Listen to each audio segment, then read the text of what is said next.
Hey, this is Steve from Cardiac Cycling. Today we're going to walk you through the steps of installing a water gauge, specifically the Toppergy water flow meter or water gauge. If that interests you, stay with us.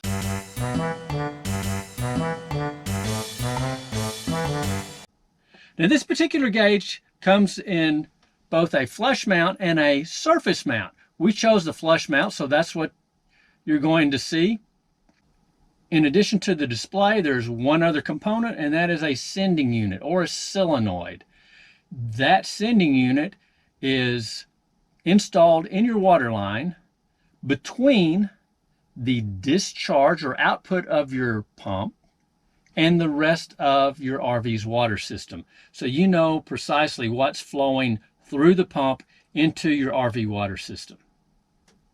Let's get started. We decided to install the gauge in this panel.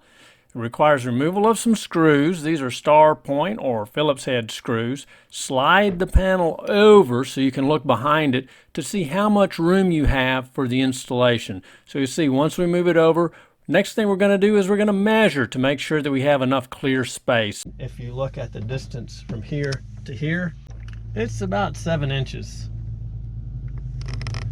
from the wall. But as we go down a little bit further, it's 6 to this area, so we'll use 6 as our safety line, and we're going to measure from here over 6 inches. So you see we have more than enough surface in which to mount the display. So it can go right in here.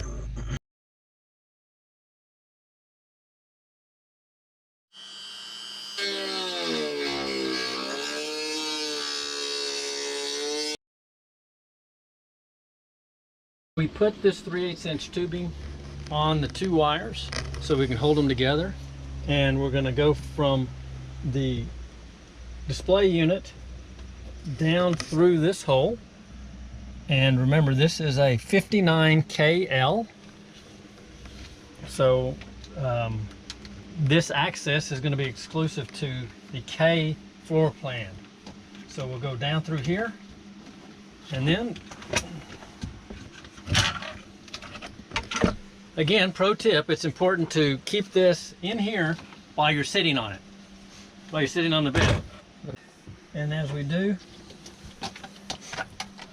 we make sure that we continue to feed this through so we don't end up with a bundled mess behind.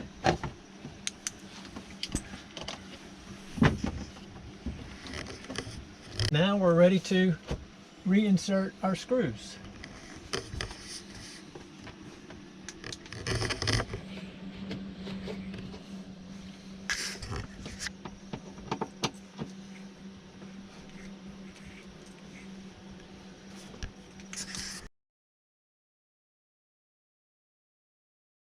So we're taking the hose off of the pump discharge.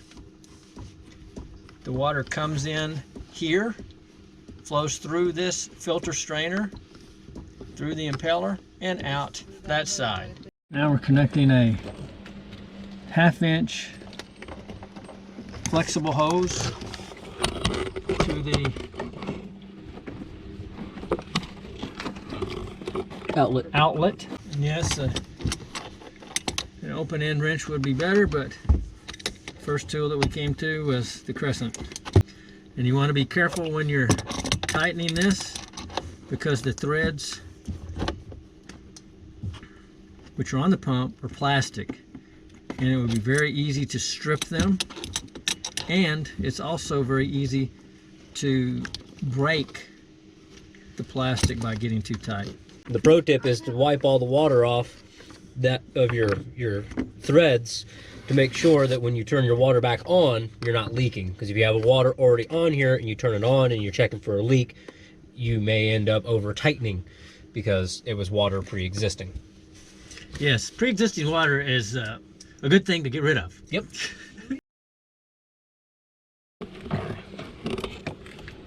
Now we're connecting the sending unit with the arrow pointing away from the pump. And toward the rest of the water system for the house.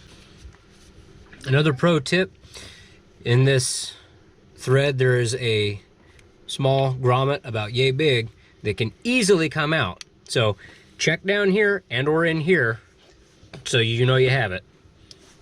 Next, we're going to connect to the braided line. Move back that way. Thank you.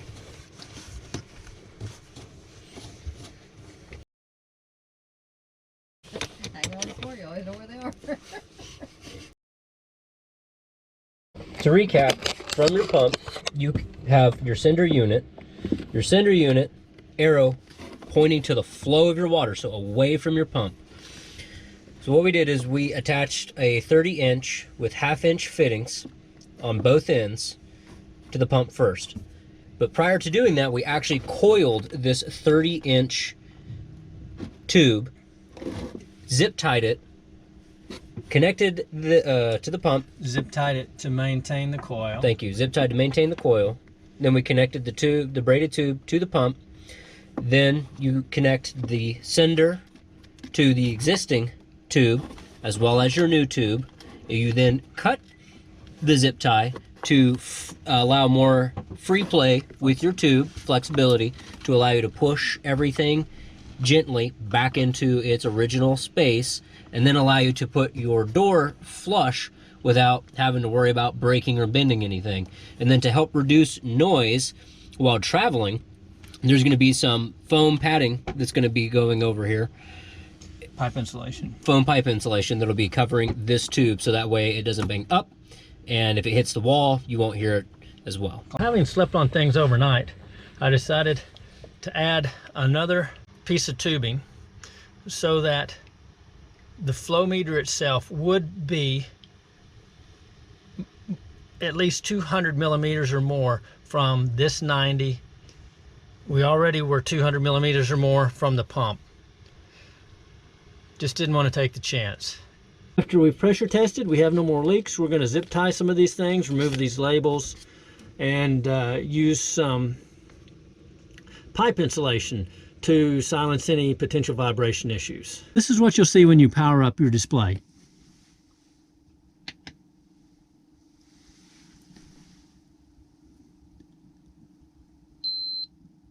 There it is. You can see we have 41 liters in our freshwater tank. Though we're in the US and things are normally measured in gallons when it comes to a liquid measure, we chose liters because liters lets us have a better idea of our usage of fresh water. Gallons, you know, 1, 1.5, 2. If it were quarts, we might use quarts, but liters, 18 gallons is the capacity of our tank, which is about 68 liters. So that's what we've got programmed in here. You can see we had 41. If I look at the gauge that came with the Travato 59KL, it's going to show me in thirds. So it'll show full, it'll show 2/3, 1/3, and it'll show E. And because this particular van has the freshwater tank in a climate controlled container below the floor of the van, to put in a more precise gauge on the tank is a major undertaking. So we chose to go with a water flow gauge as an alternate. Well, that's it for today. I hope you found this video useful. If you did, give it a thumbs up. That means you liked it, and the more thumbs up, the more likes a video receives, the higher it goes in the YouTube search engine, and the more easily it is found by other viewers. Thanks for watching. Be safe, be well. Look forward to seeing you someday in your RV or on your bike, or maybe even both. Take care. If you enjoy what you see on this channel, please click the subscribe button.